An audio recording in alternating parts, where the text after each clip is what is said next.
Quelque chose qui me frappe beaucoup depuis le début de l'offensive en Ukraine, c'est ce narratif, ces images, cette manière extrêmement manichéenne de traiter l'information en boucle, en plus, en boucle. Alors, qu'est-ce qu'on ne dit pas quand on parle en permanence de quelque chose? On se demande toujours de quoi ne parle-t-on pas? Et ce qui me frappe, c'est qu'il y a eu quasiment une polarisation entre les salauds, les héros et les sauveurs. Et en psychologie, on a ce qu'on appelle le triangle de Karpman, avec la victime, le bourreau, le sauveur.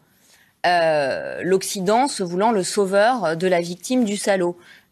Mais on livre des armes à une des parties. Comment peut-on être un sauveur médiateur quand on livre des armes à une des parties? Ça me frappe beaucoup. Voilà, donc le regard que je voulais poser dessus, c'est qu'est-ce que c'est que cette récupération électoraliste? Qu'est-ce que c'est que ce manichéisme?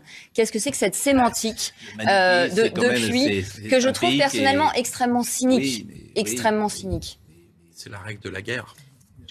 Non, c'est pas vrai, parce que nous ne sommes pas directement en guerre avec la Russie, et les médias et les politiques. Alors que dans la guerre, il y ait du manichéisme, c'est vrai, mais je trouve que déjà depuis le début du Zelensky est admirable, effectivement, et Poutine est plutôt un salaud. On était beaucoup tombés dans les méchants et les gentils. Alors avant, c'était sur la question du Covid, et maintenant, c'est sur la question de la guerre. On est au niveau d'un Walt Disney pour enfants de 4 ans, je trouve. Mais Marie-Estelle, comment vous appelez quelqu'un qui est à l'origine d'un bombardement de Mariupol? Comment vous le qualifiez?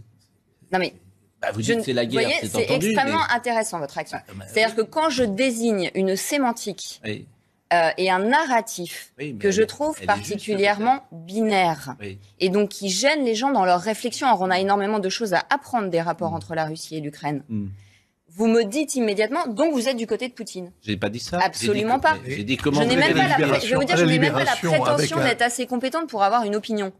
Mais je pense que décoder le discours et la manière dont les images sont mises en scène, avec notamment notre président qui se prend en para comme s'il sortait d'une série américaine en photo, c'est un petit peu inconvenant à 26 jours des présidentielles.